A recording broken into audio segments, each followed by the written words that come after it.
Hello everyone, कैसे हैं आप सब। आई होप कि आप सब बहुत अच्छे होंगे और आपकी पढ़ाई भी बहुत अच्छी चल रही होगी और आप लोगों ने बीपीएससी का फॉर्म भी फिल कर दिया होगा, जो कि अब तो खैर क्लोज़ हो गया है। और ये ब्लॉग है जिस दिन मेरा बर्थडे था 2 जून को, उस दिन का ये ब्लॉग है।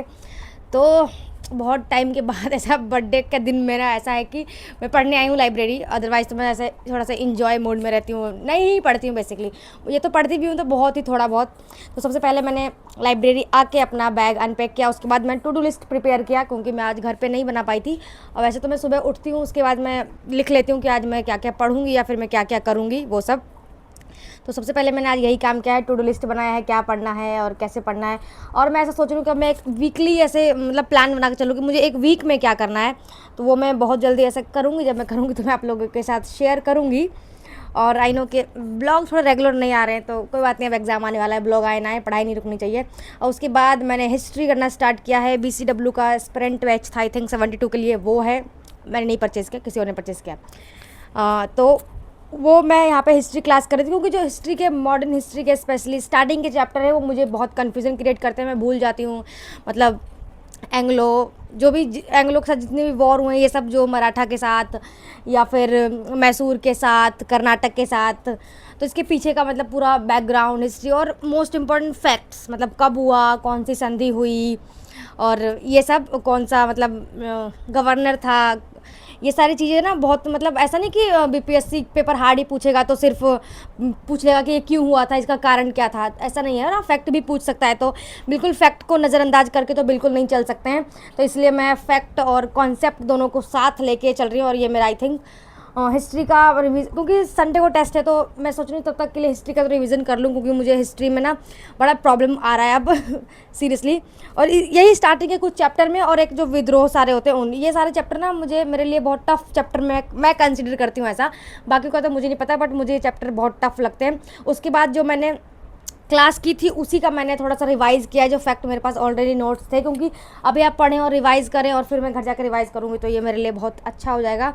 और वो 2 क्लास ली है मैंने बेसिकली, 2, क्योंकि मैं थोड़ी सी पीछे चल रही हूँ तो 9 क्लास ऑलरेडी हो चुकी है, तो मैं जल्दी जल्दी उसे कवर करने की कोशिश करूँगी। उसके बाद मैं थोड़ी देर के लिए बाहर चली गई क्योंकि ऐसे मैं बर्न आउट सा फील हो रहा था। उसके बाद फिर मैं सितंबर से मैंने करंट अफेयर करना स्टार्ट किया है दोबारा से, क्योंकि मैंने एक टेस्ट लगाया था, उसमें मेरे करंट अफेयर में थोड़ा सा क्वेश्चंस गलत हो गए हैं। तो करंट अफेयर को मैं दोबारा से रिवाइज़ कर रही हूँ, जहाँ जहाँ से भी गलत हुआ है।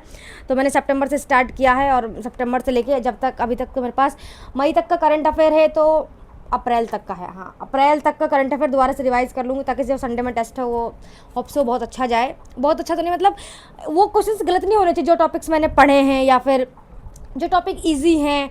और जो नहीं आता है, जो टफ़ है, उस क्वेश्चन का तो मैं इतना माइंड करती नहीं हूँ कि जो टफ़ है, जो मुझे आ ही नहीं रहा है, तो उसका गलत होने का मुझे उतना दुख होता नहीं है बेसिकली।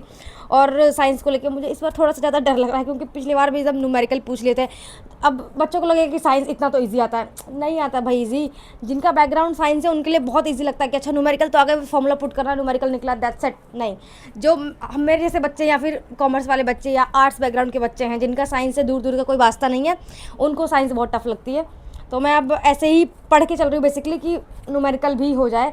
और उसके बाद फिर से मैंने हिस्ट्री ही रिवीजन करना स्टार्ट किया है, जो कांग्रेस बना था वहाँ से लेके अब जब तक हो पाएगा वहाँ तक का, क्योंकि सोच रही हूँ अब मैं हिस्ट्री उठाई तो थोड़ा हिस्ट्री को ही ख़त्म करने की कोशिश करते हैं। वैसे मैं ऐसे बिल्कुल नहीं पढ़ती हूँ कि एक ही सब्जेक्ट को लेकर पढ़ूँ, क्योंकि मैं बहुत टाइम के बाद बोर होने लगती हूँ, या फिर मेरे दिमाग में ऐसा निगाहें तो किताब पे होती है बट दिमाग में कुछ जा नहीं रहा होता, मेरे साथ ऐसा होने लगता है।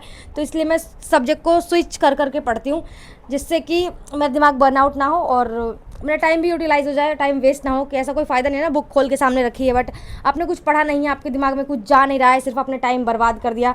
तो ऐसा बिल्कुल भी नहीं करना है। अब इसके बाद फिर आज से फ़िज़िक्स का लेक्चर स्टार्ट हुआ आई थिंक सो। तो मैं फ़िज़िक्स में मुझे बहुत प्रॉब्लम है। आपको लग रहा होगा हर चीज़ में इसको प्रॉब्लम है, थोड़ा थोड़ा किसी, ऐसा नहीं कि पूरा सब्जेक्ट में प्रॉब्लम होता है, कोई कोई चैप्टर्स होता है ना उसमें मुझे प्रॉब्लम आने लगती है। जैसे ये वाले क्वेश्चंस आते हैं, अब मुझे पता ही नहीं है कि इस क्वेश्चंस को कैसे टैकल करना है। तो कल जब मैंने लेक्चर लिया तो उसमें सर ने बताया कि जो ये क्वेश्चंस होते हैं उसे कैसे टैकल करना होता है, जो कि मुझे बहुत सीरियसली मुझे बहुत अच्छा लगा कि काश ये मैं पहले पढ़ लेती तो जो पिछला बीपीएससी में मैंने इतना बवंडर 5 नंबर से बवंडर क्रिएट हुआ है वो आई थिंक नहीं होता, या फिर जो भी होता। तो अभी मैं जो भी BCW का यार सारे टीचर्स अच्छे, आई थिंक मैंने हिस्ट्री का 4 लेक्चर ले चुकी हूँ और प्लस अभी ये साइंस का फिजिक्स का चल रहा है। तो जितना मैंने अभी तक पढ़ा है वो बहुत ही अच्छा लगा मुझे, और टेस्ट भी अच्छा है BCW का। तो अगर कोई लेना चाहे तो ले सकता है, टेस्ट की बात करें। और कोई पेड प्रमोशन नहीं है, ये तो मेरा खुद का ओपिनियन है बस। तो मुझे ऐसा लग रहा है कि अगर मैं इसको अच्छे से सर मुझे पढ़ा दे और मैं घर जाकर रिवाइज़ कर लूँ, फिर मैं दोबारा रिवाइज़ करूँ, तो इस बार चांस है मेरे साइंस के अच्छे क्वेश्चन, मतलब ठीक है 30 क्वेश्चन आते हैं, उसमें से 30 में से 22-23 भी बन जाएगा तो मैं बहुत खुश हो जाती हूँ। तो आज का इतना ही था, आज के लिए इतना ही था गाइज़।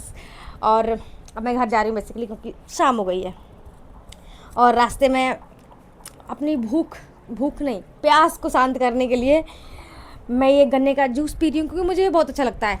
हालांकि गांव वाला मुझे ज़्यादा अच्छा लगता है, यहाँ का तो बर्फ़ मिला कर रखते हैं आधा पानी, उसके कोई फ़ायदा है नहीं वैसे पीने का, फिर भी चटोरी जुबान को शांत करने के लिए कुछ भी खा पी लेती हूँ मैं। तो आज के ब्लॉग में इतना ही था guys, thank you for watching. और एक इंपॉर्टेंट बात, जिन लोगों ने भी मेरे से नोट्स मांगे थे आई थिंक हिस्ट्री वगैरह का, तो मेरे को आप टेलीग्राम पे मैसेज करना, मैं आपको वहाँ पे शेयर कर दूँगी अगर मुझे मिलेगा तो, क्योंकि कमेंट ना नीचे चले जाते हैं फिर मैं भूल जाती हूँ, तो इसलिए आप कर सकते हैं। बाय।